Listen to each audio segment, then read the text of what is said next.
So let's take the vows one by one. So anyone who feels ready to start,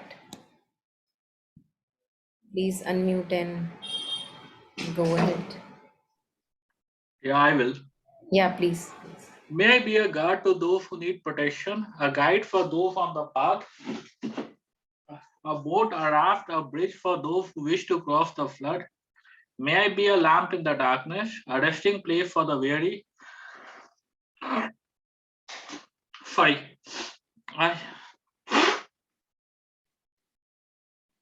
a healing medicine for all those who are sick, a ways of plenty, a tree of miracles, and for the boundless multitudes of living beings. May I bring sustenance and awakening, enduring like the earth and the sky until all beings are freed from sorrow.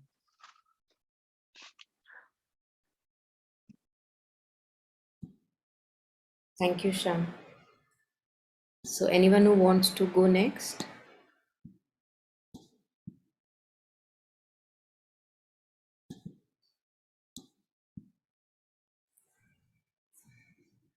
Yeah, Jayshree, you want to go next?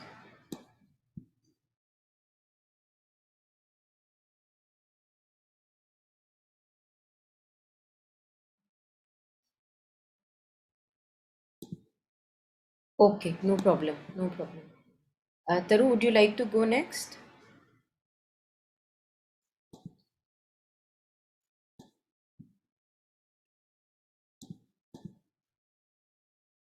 It's okay, Jayshree. Yeah, I'm so sorry. I'll go. May I be a guard for those who need protection, a guide for those on the path, a boat, a raft, a bridge for those who wish to cross the flood. May I be the lamp in the darkness, a resting place for the weary, a healing medicine for all who are sick, a vase of plenty, a tree of miracles, and for the boundless multitudes of living beings, may I bring sustenance and awakening, enduring like the earth and the sky, until all beings are freed from sorrow and all are awakened. Thank you. Thank you. Yeah, Shweta, would you like to read the vows for yourself? Yeah. Please go ahead. May I be a guard for those who need protection, a guide for those on the path, a boat, a raft, a bridge for those who wish to cross the flood. May I be a lamp in the darkness, a resting place for the weary, a healing medicine for all who are sick, a vase of plenty, a tree of miracles, and for the boundless multitudes of living beings, may I bring sustenance and awakening, enduring like the earth and sky, until all beings are freed from sorrow and all are awakened. Yeah, thank you. So, Swapna, welcome. We were just reading the vows for each one of us. Each person has read. Would you like to go next? Sure. Yeah. May I be a guard for those who need protection, a guide for those on the path, a boat, a raft, a bridge for those who wish to cross the flood. May I be a lamp in the darkness, a resting place for the weary, a healing medicine for all who are sick, a vase of plenty, a tree of miracles, and for the boundless multitudes of living beings, may I bring sustenance and awakening, enduring like the earth and sky, until all beings are freed from sorrow and all are awakened. Thank you so much.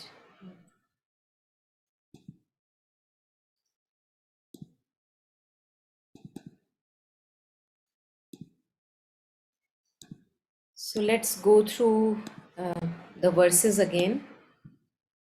It's good to remind, that's why we go over it again and again. And even reading sometimes it's like helps in imbibing In the middle of a crisis, one may just remember one verse which one has read. So that's really helpful. So anyone who has the capacity to read, if you could go ahead and read the highlighted portion.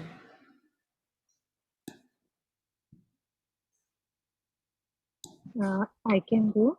Yeah, please. The supreme understanding is to realize the meaning of selflessness. The supreme spiritual discipline is to tame one's own mind. The supreme great quality is altruism. The supreme oral instruction is to observe the mind at all times. The supreme remedy is to know that nothing has self-nature. Thank you. So the next one, Shweta, you want to go next? Yeah. The supreme conduct is to be in disharmony with the world. The supreme accomplishment is a continuous decrease of disturbing emotions. The supreme sign of accomplishment is a continuous decrease of wishes and wants. The supreme generosity is non-attachment. The supreme ethical conduct is to pacify one's mind. Thank you. Yeah, anyone who wishes to go next?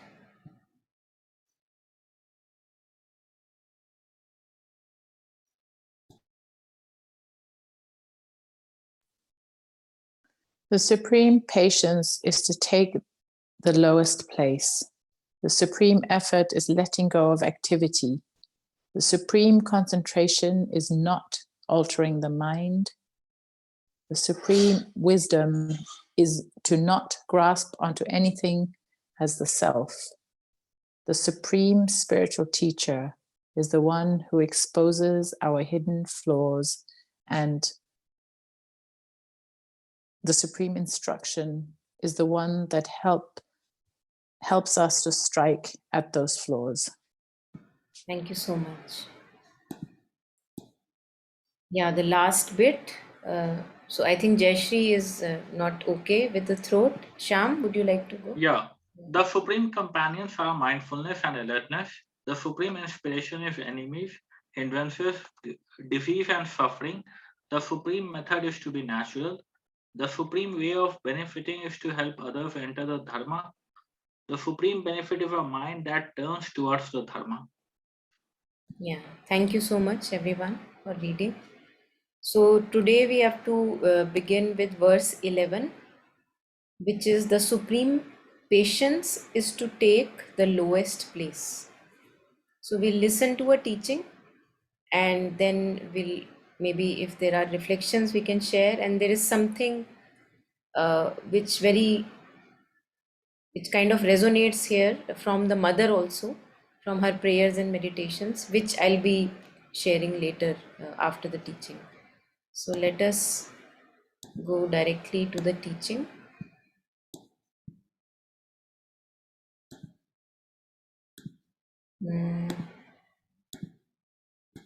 Yeah.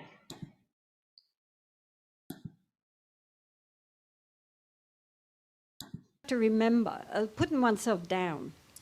We have to remember that these texts were written by very eminent monk scholars who, of course, were always raised up and basically intended for other monk scholars, likewise raised up. So it was very good for them to hear about putting themselves down. But I think in our modern world, we have to express this slightly differently.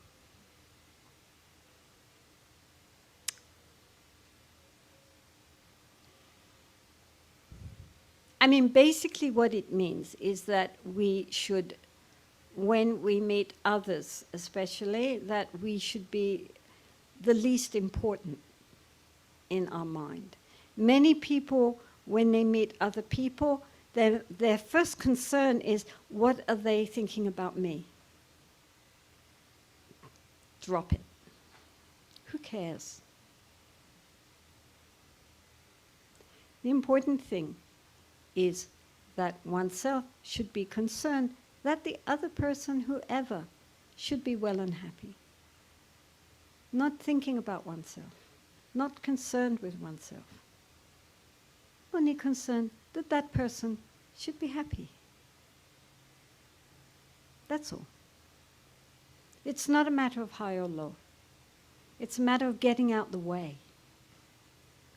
Because so often when if people meet, then they block the view of the other person because they're only seeing the other person only from their point of view and judging them from what they're going to be judging me, which is ridiculous. So the important thing, therefore, is to get away, stand aside inwardly, and just be there with that person. I will quote His Holiness the Dalai Lama again because His Holiness is such an exemplar of what we are talking about, and most of you have heard of him at least.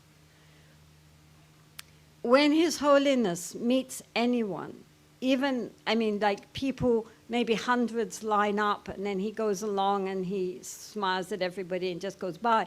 And from time to time, he will stop and take somebody's hand and talk to them for a few seconds. And when he does that, he looks straight in that person's eyes. And the person concerned invariably dissolves when he moves on. Because when they look into His Holiness's eyes, they see such total intelligence. He's a very learned scholar, actually. But compassion and non-judgmental love. Absolutely accepting that person as they truly are and not under the persona which we wear. So that even journalists, hardened journalists who go in to interview His Holiness come out in tears. Because often His Holiness is much more interested in them and is asking them all the questions, and you see him photographed with these politicians or some sort of high church people who are very stiff on either side, and His Holiness is smiling away. And you can see that they feel very uncomfortable because His Holiness is not interested in who they think they are as far as their worldly persona is concerned. He's looking straight through to the person behind all that. And in a way they feel naked and therefore they don't know what to do. But ordinary people just love it. Because they know that even as he sees them with love and total acceptance. He's not judging. And so in this way, even in 1 second, he can transform somebody's life. Just to meet and be accepted without judgment. So this is really what he's meaning when he says lowest. It doesn't mean that we have to think, oh, me, I'm ever so humble. Oh, I'm nobody. Oh, I'm useless. Oh, I'm the worst person. Oh, yoga, I'll never get it. I'm so stupid. Doesn't mean that. Because in Buddhism, pride is thinking we're better than others, thinking we're as good as others, or thinking we're inferior to others. Because all of it has me in the center. The ego is it's very important to realize that the ego is perfectly happy to be miserable. Really. Because if we are sad, if we think ourselves stupid, if we think ourselves hopeless, if we think ourselves inferior to everyone, that is still me. That is not being egoless. We know this. People who have psychiatric problems are totally absorbed in themselves. This is why psychiatrists and psychotherapists are so popular. You lie there and you talk about yourself. Me, me, me, me, me. My hard childhood, my hard this, my this, this, and this. Even if you're saying how useless you are, how you've always failed, how nothing ever goes right, nobody loves you, it's still me, me, me, me, me. Isn't it?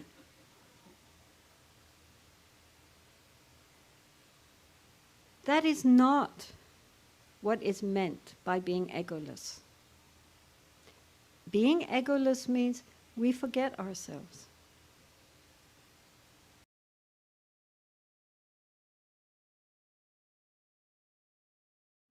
So I'm going to take a pause here.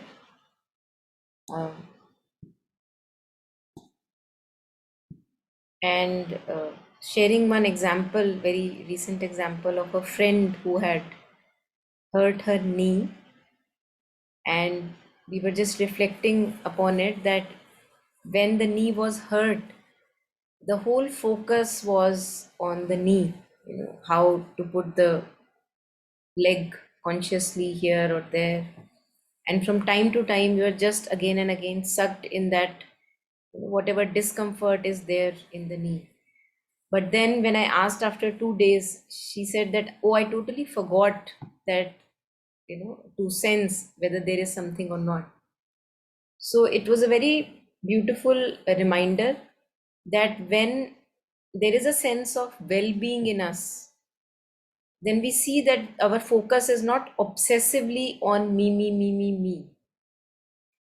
But when the sense of well-being is not there, then the focus again turns to me, me, me, me, me, and the whole time we are just obsessed thinking about what is missing in life, and this is not right, that is not right, I'm suffering, or all kinds of problems just like on becomes a pile. So the basic root of the matter, mother also says that if only we could learn to forget about ourselves. So I'm going to just pull up this one of the prayers by the mother. Some of us may have gone through it in prayers and meditations, where she shares about self abnegation. Just going to pull it up.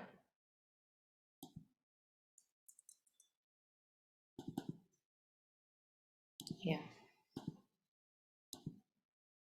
So look at this. This is November 28, 1912, one of the prayers by the mother, where she shares that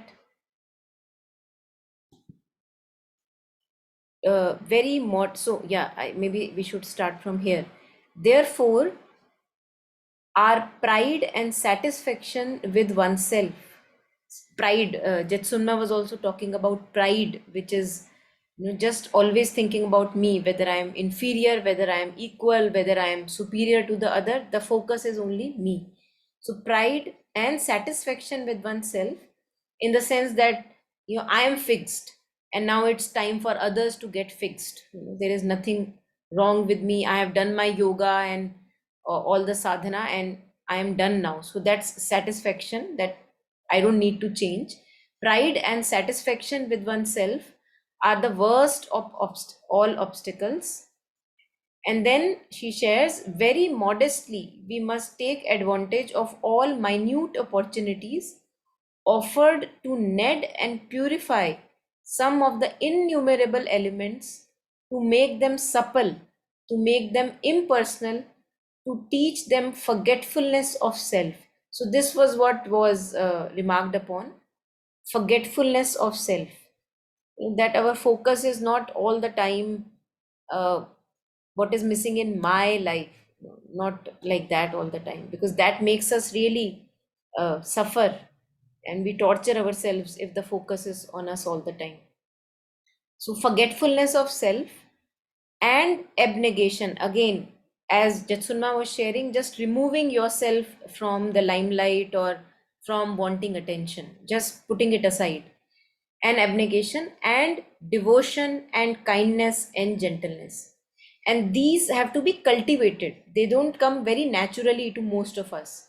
And that's why she's sharing that this is our task, that to cultivate all this.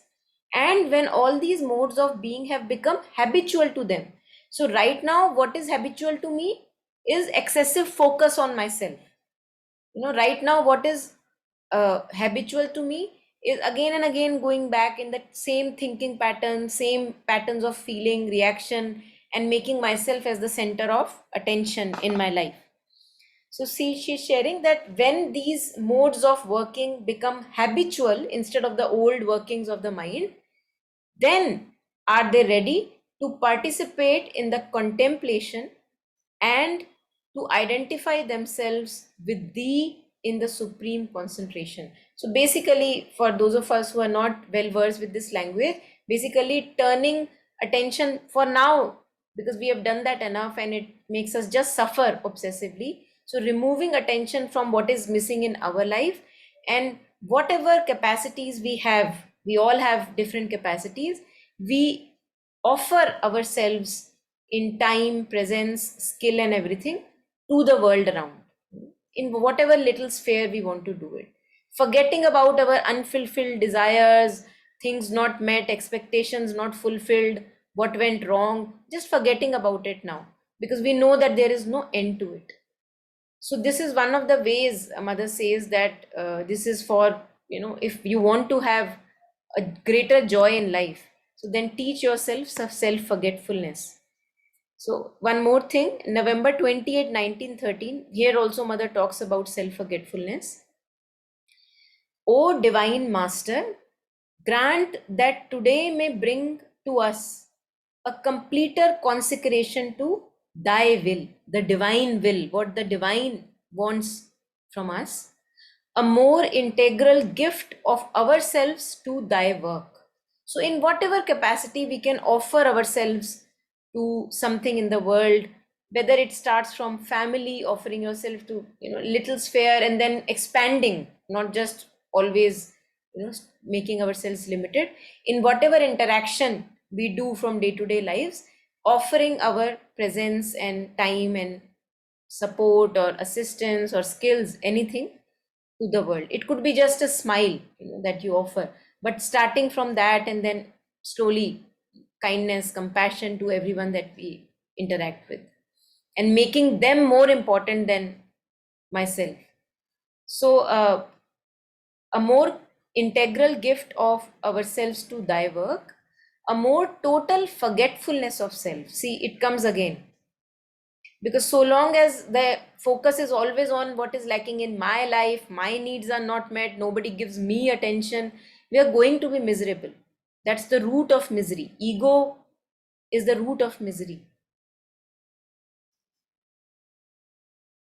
Forgetfulness of self, a greater illumination, a purer love.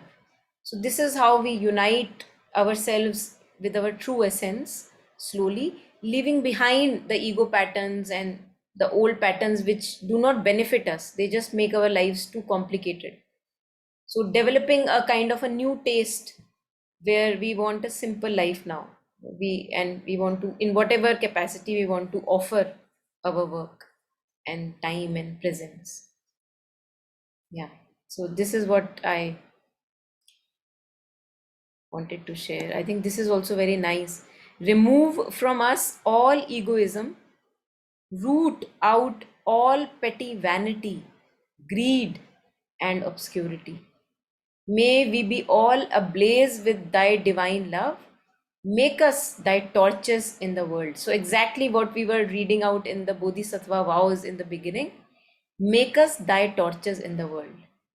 And if all the time the focus is only on my little limited self, which is not my true self, actually, ego self is not our true self, then we are going to be miserable and we can't be really a torch to anyone.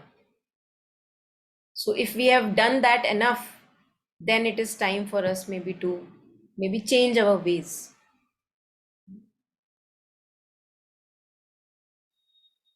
Yeah, so any reflection here, anyone?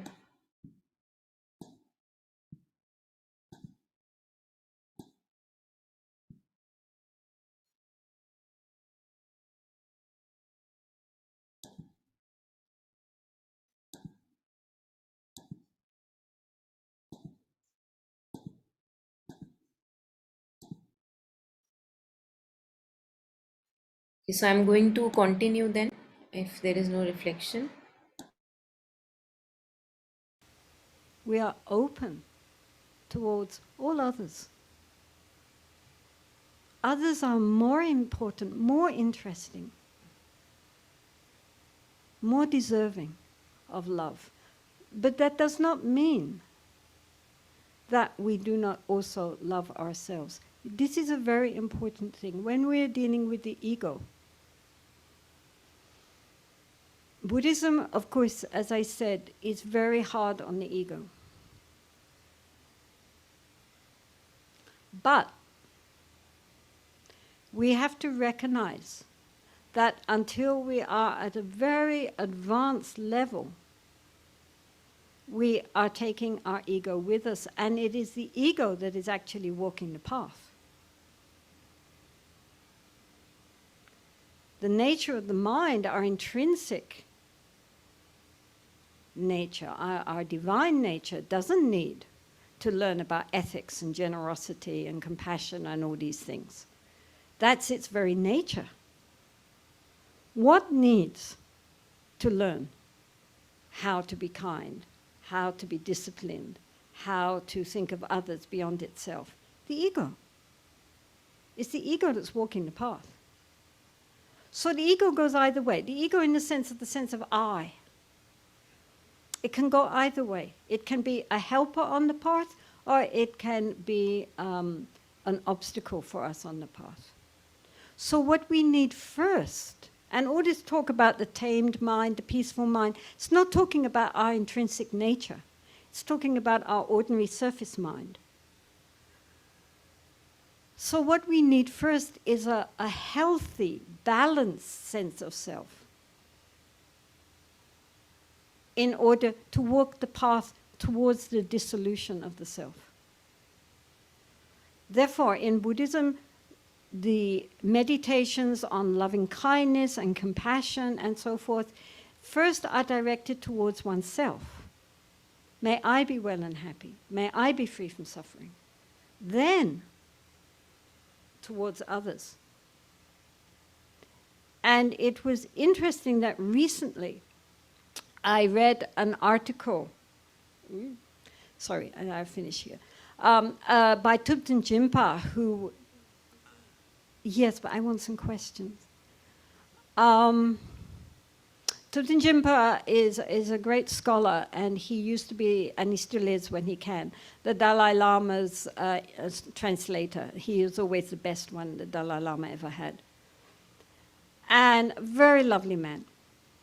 Anyway, he has started an institute for teaching compassion. They do courses, a 5-week course on how to learn compassion and loving kindness.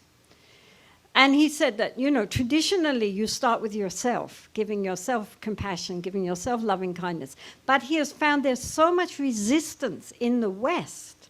He was so surprised that people find it very, very hard to give loving kindness to themselves.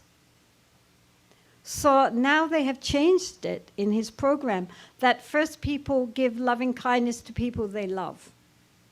That they can do.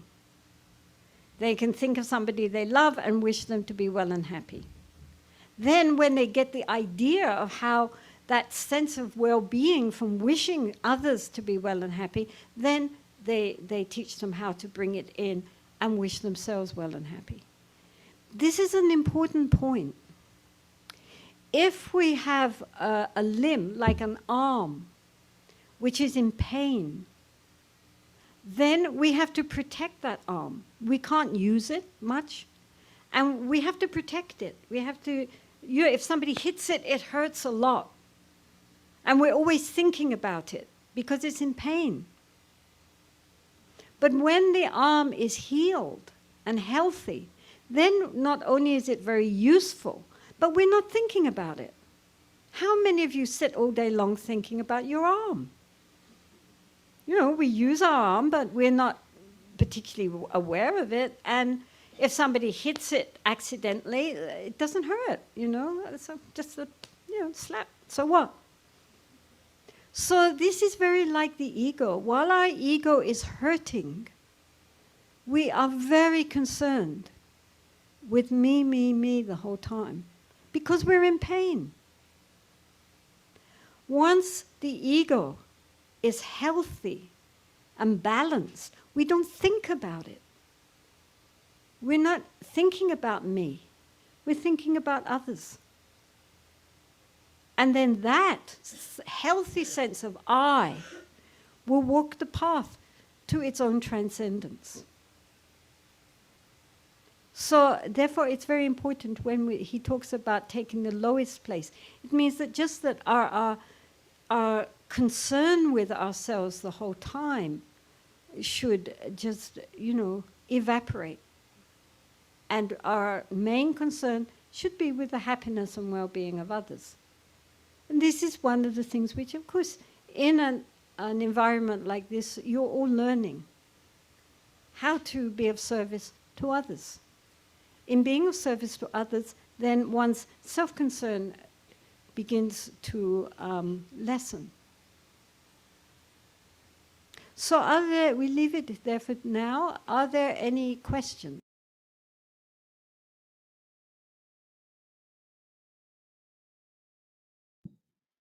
Yeah, those of us who are interested in the question and answers, they can again continue.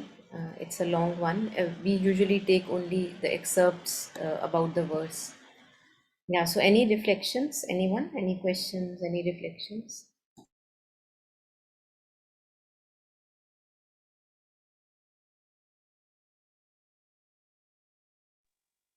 Yes, so reflection is that it is so difficult all the time. Yeah, just introspecting. And yeah, even if you get it a few times, but all the time, like it just doesn't happen. I think it's a very deep rooted conditioning, no? So it will happen someday at one point, but I think why to be at it, that is what my reflection now. Yeah, true. Yeah, they are deep rooted, and we don't know, some conditionings or patterns are from this life, some from the other previous, even deep rooted, as you said, embedded more strongly, and they don't leave us for a long time. And when they arise, if we can, as mother says, we can become conscious of them, and we can just look at them, this, yes, this self concern is arising. And when we become conscious of the patterns arising, then we have the capacity to, as you said, slowly, one by one baby step at a time, because they make us suffer. Sooner or later they may bring us some pleasure, but very soon, whenever there is self obsession, it very soon turns to suffering, makes us suffer, makes others suffer. So how long am I going to continue like that? So yes, in whatever degree one becomes conscious of these patterns ruling us, of self-obsession, then we become conscious of it, that see, I am again concerned about myself. Mujhe kya milega isse? What will I get out of this? And looking at that rising as a ripple and letting it go, not following its dictate. That's how we cut through the pattern, becoming conscious. And many ways are there. For example, in that moment when the pattern is becoming overwhelming, a sense of self obsession in whatever way is very overwhelming, I choose to stay with the breath, and I don't let that give me the dictate of what to do. So many a times, even like a continuous breathing helps, like you just cling to the breath, and slowly, if you don't give way to the following the dictate of the pattern, then slowly your mind is centered, rooted in the breath and in the body, and the wave passes by, and you didn't do any damage either to yourself or to other by following the dictate of the pattern. So yeah, just one of the ways where we can use this. But becoming conscious is my choice, that I want to now not get ruled by the pattern, because I know that I am not these patterns. As Jetsunma was sharing, that our true nature is compassion, kindness, and It's not self-obsession. That's not our true nature. That's why it makes us suffer. Yeah. So, but what happens is we know that true nature is compassion, and sometimes it's not about self obsession. I think you still end up judging somebody for some deeds. It's not about you, right? Like you still judge people, and that when Jetsuma was saying that you have to look at them with compassion, like when because of you, like you do judge, yeah. So वहाँ पे today I was reflecting at that कि फिर ऐसे में compassion से देखना, that's like something you have to practice and remind yourself at that moment. Yeah, because I somehow struggle not with the self obsession. That's what is my understanding.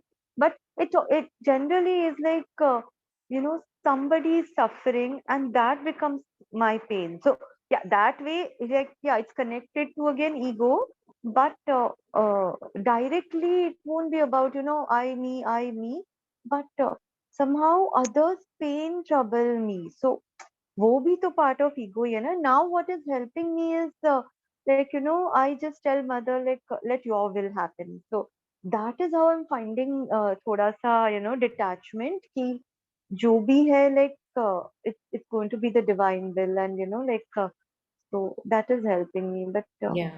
it's not like I don't know directly self obsession नहीं है, but I guess Yeah. indirectly है. Yes, yes, yes. So you are saying that when you see someone else suffering, that brings you pain and you feel almost helpless what to do about it. Is that it? Yeah. Yeah, yeah. So I think it's first of all, it's good to have that sensitivity because we are not stones.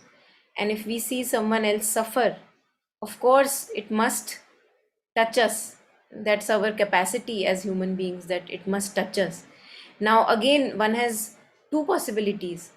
Either one can make us weaker. It can, the situation that overwhelm can make me weaker, and I lose even my own power to act in that situation, or I can use as an empowering moment in the sense that when I look at that suffering, I connect with, this is how we suffer when we operate from our limited sense of self. Because it is not possible that the other is suffering uh, not because of ego. It's the ego or the limited sense of self that makes us suffer. So whenever I act or the other acts out of that sense of self, limited sense of self, it is suffocating and it makes us suffer. So to connect with that pain and to wish, as you were saying, that to connect with the mother and to wish that may that person realize truly his nature, because that is the surest way of being free of suffering. No else is a sure shot remedy. We all have to realize who we truly are. So may that person, whoever is suffering and whose pain you feel deeply, may he have the enlightenment which awakens him up or her up from the suffering. So yeah, it can turn into a prayer, that sensitivity, not to lose that sensitivity either. Yeah.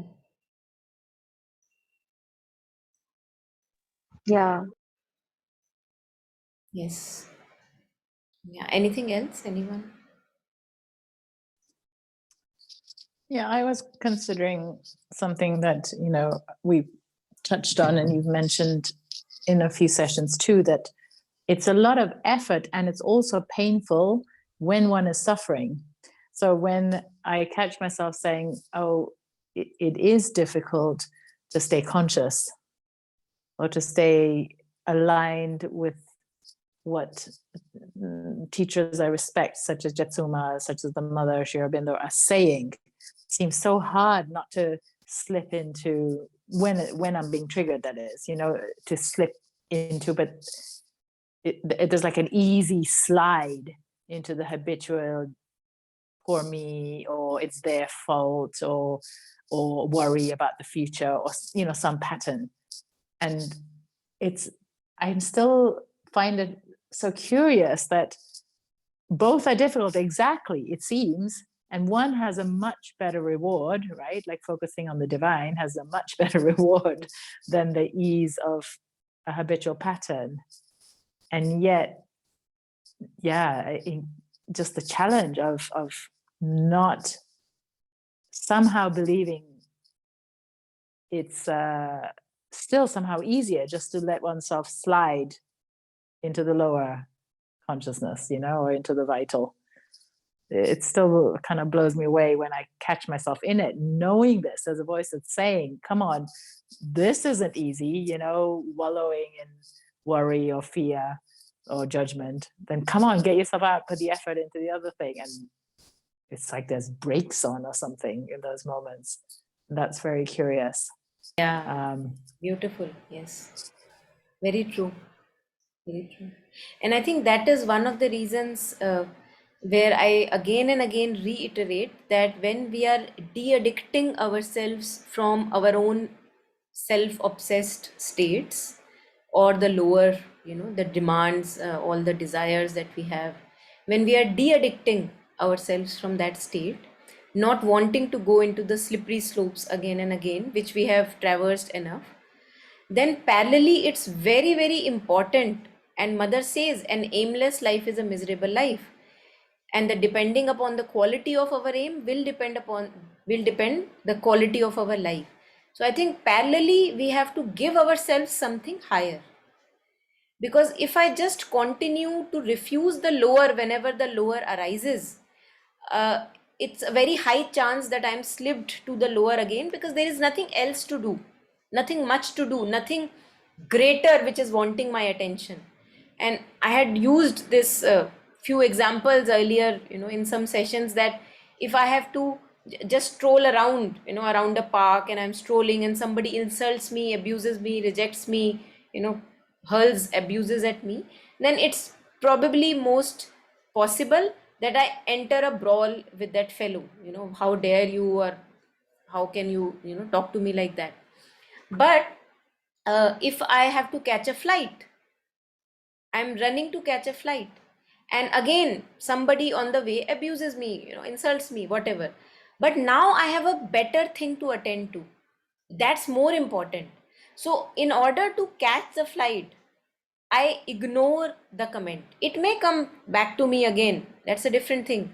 But in that moment, it empowered me. Having a higher aim, in this sense, empowered me that, oh my God, I don't have time to listen to what this guy is saying. He may be, not in the right state of being. Let me give attention to what I have to give attention to. So that's why parallelly I share again and again in many, many sessions that give yourself to some higher thing, so that the lower doesn't, it's not that we can't imagine that the lower will just disappear. The lower is not going anywhere, it is not leaving us. We have to be sure about that. Kabir ji says that as long as we have breath in the body, the sadhak or the disciple has to be so long vigilant, because the ego strikes any moment. The moment you lose vigilance, it strikes. The best way not to lose vigilance is to give yourself. Mother talks about self-giving to divine works. Give yourselves to something so important that who has time to attend to these little slippery slopes? I don't have time. I know that I can get entangled there, but there is so much which is waiting for attention. So parallelly, as I am de-addicting myself out of any substance abuse, or this abuse of thought and me and my story, I have to rehabilitate myself. If I always do just no, I'm not going to go, oh see again a pattern is arising, I'm not going to do, that's not going to work. So rehabilitation is an important point of focus which has to be considered. So each one of us has to offer ourselves to higher work, which is not focused on me and my family. Even if we are focused on our family, we may be very self-giving, but it's still my family. That is still the egoistic circle. We have to expand. We have to widen ourselves. So long as we remain in these little walls that we have created for ourselves, that is not what we are supposed to do here. We are not born here for living in these little pretty houses and having little settled families, and that's it. Outside the walls, anything can happen. We are not there for that. So it's good to offer ourselves to good work, higher work, work which is meaningful to you, gives you fulfillment. Yes, this I want to do, comes naturally to you. And for each one of us, it could be different kind of work. And do it with an act of shraddha, servitude. Like, Mother, I am doing this as an offering to you, to make world a better place in any which way. Very little ways are also okay. But at least the focus is not on me. So this parallel rehabilitation is, I feel, which we often ignore. We think that just doing the neti, not going in the slippery slopes, that is enough, but that is not enough. How long the cigarette is lying in front of me? How long can I say no to it? I'm just lying idle in my room. Cigarette is everywhere, and I have lighters everywhere. So one day I will pick up, because I have nothing good to do.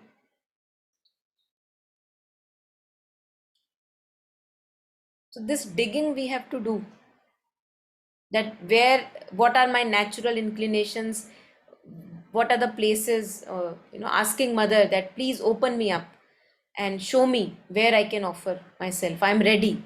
So inwardly, this prayer invocation has to continue, uh, as long as we don't have an opening in our life, at least. Yeah.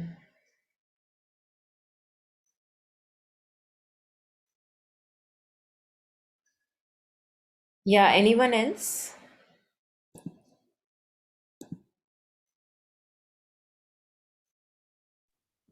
Yeah, hi.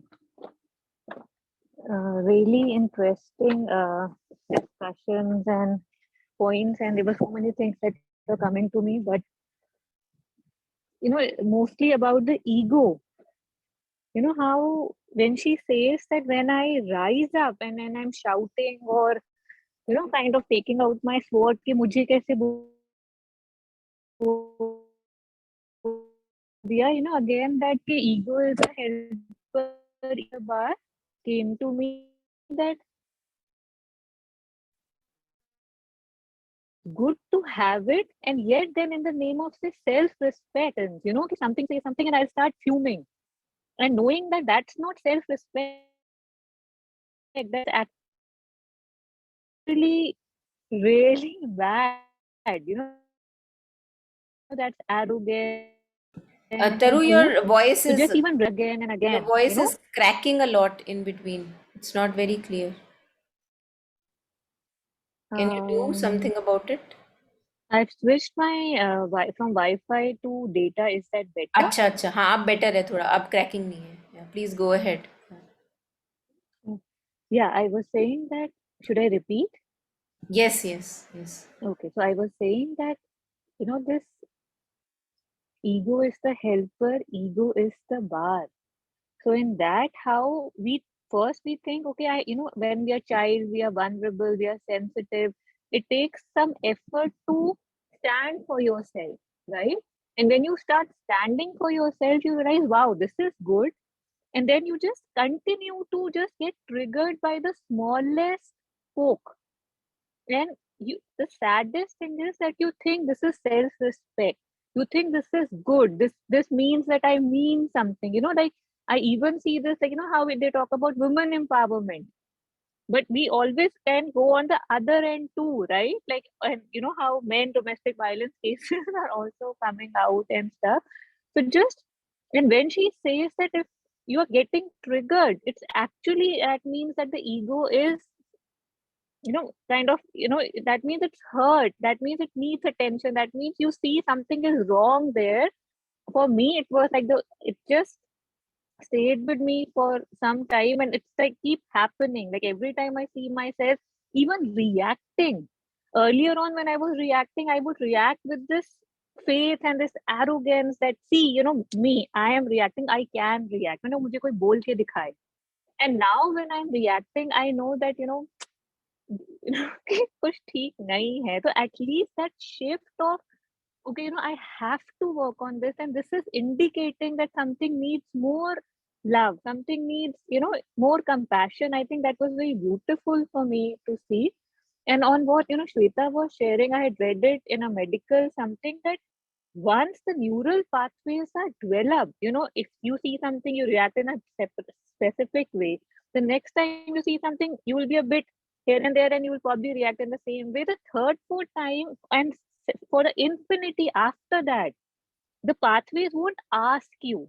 It's, just action reaction. So when she was saying it was so hard, which we all experience, it's because now the mechanism is not even asking me ki karna kya hai. So, like again in the verses, the best companions, not the best, but the highest, I don't know, are mindfulness and alertness, right? So then the moment a trigger comes, if I'm not alert, it will go to that neural thing, and then you'll be like, oh, did I just do it? So sometimes it's shock. Like sometimes, say, if I am not kind to somebody, verbally, if I make a remark and stuff, sometimes I actually think that did it come from me? Like, where did that come from? So it's very, and this is how we know where it came from, because I wasn't there when it came, and then the body, the mechanics, it took over.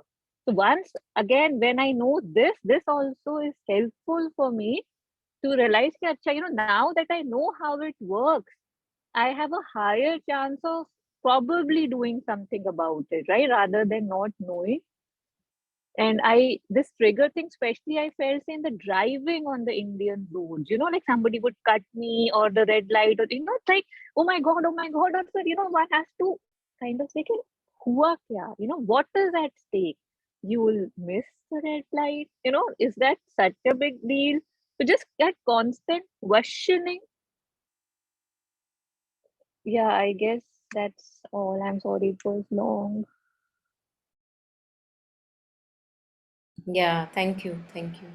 I think this reminded me when this neural pathways thing that you were sharing, that Jetsunma in one of the sessions had shared that our usual patterns of action and reaction, how they work is that imagine that there is a forest and there is one way and you are again and again walking on it. So as we usually unconsciously react in a one particular way, somebody said something and again triggered and blah blah blah and all that. So it's just going in one direction, and she shared that if you go always in a forest on one path, then you will see that slowly after some time the grass from that path begins to get removed, and there is a proper road that develops because of your walking. Now, when we are choosing to act more mindfully, as you were sharing, alert with alertness and choosing the right path with kindness, love, compassion, then you are actually, every time your mind asks you to get triggered in the same old direction where the path is already set, referring to this neural pathway which is already set, the ways of reaction, she says that now you are choosing to walk another way which is full of grass. And that's why the discomfort that you were pointing at, that it is discomforting in the beginning, it is hard in the beginning because it is a new pathway that one is trying to tread. But she said that the more I now walk, every time I have the opportunity to walk on the old path or the new path, slowly, as the more I walk on the new path, that becomes more habitual and effortless slowly as I get a taste of it. And the other older path, which is not benefiting anymore, there the grass will grow again, she said, Jetsunma. And the new one, slowly the grass will get removed, and that one will become now the easy and effortless way. So, in the beginning, we will face discomfort and this difficulty of becoming conscious and acting not according to the dictates of the ego, and which is okay, which is part of the game. But that is the challenge, because otherwise what is the human life here for? And we all have the strength, uh, equal strength. Mother says the whatever the challenge is there, we have equal capacity of strength also. So to tap into that strength and to choose to act more mindfully, skillfully, and not to hurt others and my own self in the process of interaction, reaction, and speech, word, body, whatever comes out. So yes, totally resonates, and very important that uh, it's discomforting, but yet we choose now not to walk on the older path, and slowly the newer path will become habitual. And this was what was shared in mother's prayers and meditations also, that more I teach myself and cultivate self forgetfulness because I have suffered enough, the more it becomes habitual for me. Then we will not be, after some time we will not be able to have a complicated mind and think too much, because we can't go that way. We've lost the taste. That's true renunciation, that renouncing our ego patterns, that now I don't even feel the need to go there because this new path is so beautiful. So it slowly gets dropped off. Yeah. Yes, Swapna? Thanks both you and I mean everybody. It's so good to come together and kind of put our thoughts together about the subject, because I see that yes, there are changes, there are things that I do that are walking on that other path, and that is part of the discomfort. And then it loops back to what we were listening to at the beginning, when Jetsunma was talking about how I don't give myself the compassion or even the acknowledgement of the places that I, at least by her grace, I'm able to choose a different response.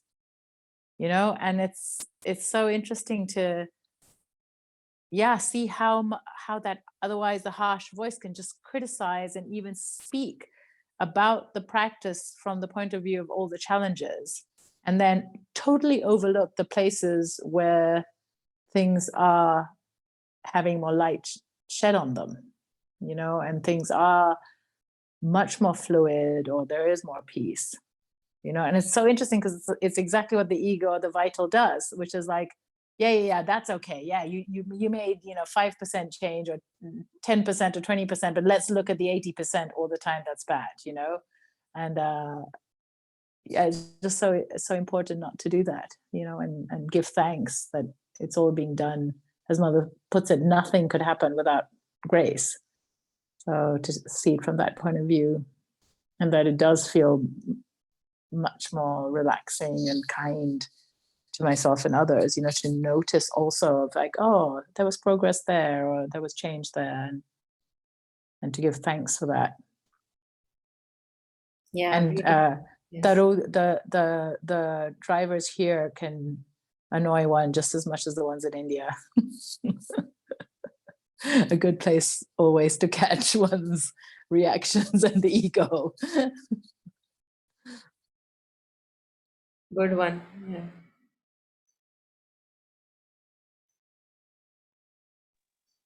Yes, Shweta. Yeah, so see these things like to understand, like I've been understanding and like reading on all these things like since last so many years, but somehow last 1 year say like these have become my realizations, like Monica, like especially thanks to you, somehow your words really वो अंदर कहीं घुस जाते हैं तो तो वो समझ आ रहा है like that shift from understanding to realization ये तो हो रहा है. So now like I get that uh, like every time there is a past tendency, immediately like that awareness also comes. It's become that. So that neuroplasticity that Taru was talking, like yeah, that is like definitely concept wise to pata hi tha, but like for it to become yours, to make it my own, and to apply it, that has been happening now, like slowly and steadily, like last few months or maybe a year, like धीरे धीरे धीरे I think somehow वो अभी like personal हो रहा है, but still a long way to go. But like वो image sometimes like you were thinking कि okay, I'm aware and you know what you're doing, and like I actually use that image, like your mother, like I'm just, like lifting it with the, like bringing it up and like holding it in front of you, like take this, take this, like literally bringing things out. And because you are only caught aware, unaware, like कितनी सारी चीजें आपको पता भी नहीं कि, and plus एक refinement भी समझ आ रहा है कि okay here, this subtle thing, so each time I talk about it and bring it forth, वो तो है. But now I think presently, like what I felt today and just before this session was, like when I'm talking to somebody who is like very close, or like a close friend of mine was, वो इतने ज्यादा negative हो गए कि like I don't believe in God and I don't, मतलब इतना ज्यादा dejected और वो हो गए. तो तब वो किसी को समझाने में ना, I immediately I had this session and like I know that I'm fine. But अगर आज ये session नहीं होता, so I would have been depleted, and especially night time ना, then फिर मैं like अब तक वो नहीं आया कि like to help somebody when they are not open to it. So that depletes. अभी भी like इतना strength नहीं है कि I don't feel depleted by like somebody who's so troubled and so closed. So that again, I think it's a process. So now imagine like there is a source, there is a source of light and love and compassion and everything, and then we have this heart in the middle, and here is the creation, like the happening of your friend, for example, which is going in a way which you may not really want for him or her. So I feel that the more I just operate from here, I'm not in complete touch with the source of all light, love, and energy, and that's why the depletion happens. But if the outward happening, for example, the condition of a friend, and you feel helpless, you feel, what do I do? The guy is not open, the girl is not open. I wish she or he could be helped, but what do I do? So much pain, so much suffering. So this same condition, I feel, can be used to open the doors of our hearts. How? That again, as I was sharing, to connect with so much of suffering, that, oh my God, we suffer so much when we do this to ourselves, and we don't even realize that we are the ones who are doing. May this pain be healed. The moment I say this, that may this pain be healed, I feel that we make a crack in our heart. It opens and it connects with the divine strength. And in that, the depletion is not there, I feel. Because then I transfer it, I relate to the divine immediately. But if I keep on feeling the pain within me and feeling helpless and not empowered, then this depletes, because we are also evolving from our ego selves. So I think each experience that we have, especially the experiences of helplessness, they have the capacity to open or have a crack, as Rumi says, like a crack in the heart, which opens us to the light, this fullness of the source which is there. And through that crack of the heart, which is happening because of the pain that we see out there, we connect with a deeper source of strength, which is infinite. Because we have relayed it now, that may this pain be healed. May we all get free of this suffering. So immediately, as if you have, like in marathons, we relay. In relay race, we relay the package, whatever is there in our hand. So you have relayed it. So I feel that not to keep it to our little self, because our little self can't tolerate much. Yeah. Yeah. Thank you. Yeah. And that's why we will see that people who are karma yogis, like who work with lots of people, like the whole world is their family, and they have adopted, say, orphans and working for them. You will see that why they have so much of strength. Because if you look at their stories, it's not that pain was not there. They have gone through remarkable pain, but they used that pain to have a crack in the heart, which connected them to the divine strength. And now it's the divine strength which is guiding their work, because no ego can have great work. We break, but these people don't break. They offer completely themselves to the work. That's only because they are connected with a deeper strength. Ego doesn't have that much of strength to take in so much of pain. And Sri Aurobindo says this, that the more we feel one with the beings around, their joys are also ours, so we have greater joys, but their sufferings are also ours, so we have greater pain also. Yeah. Thank you. Mhm.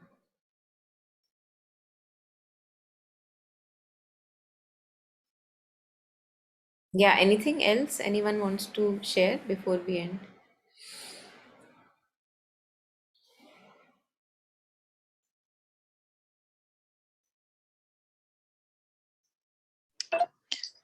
Monica, can you just repeat the two that we were focusing on today? Yeah, so Please. we actually did only one, which was verse 11. The supreme just a second. The supreme patience is to take the lowest place, which we related with mother's self-forgetfulness, not to focus on me and my desires and my unfulfilled, unmet wants and needs, and offering in whatever capacity to the world, to people around us, whatever little capacity we start with. Thank you. Yeah. Very beautiful.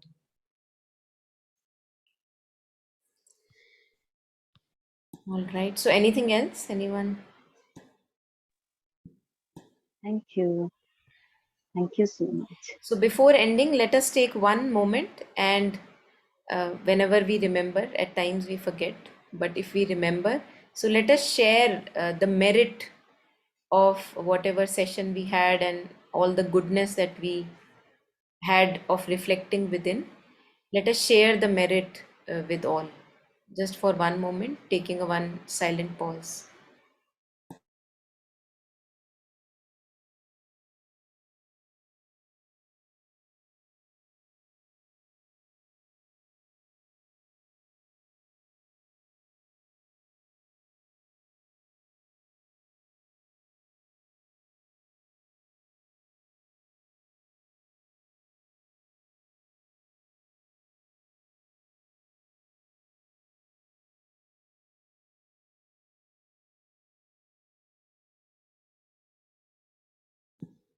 Thank you. Thanks, everyone. Thank you for joining, and thank you for all the sharings. Thank you. Thank you. Thank Thank you, you. everyone. Thanks. Bye bye. Thank you.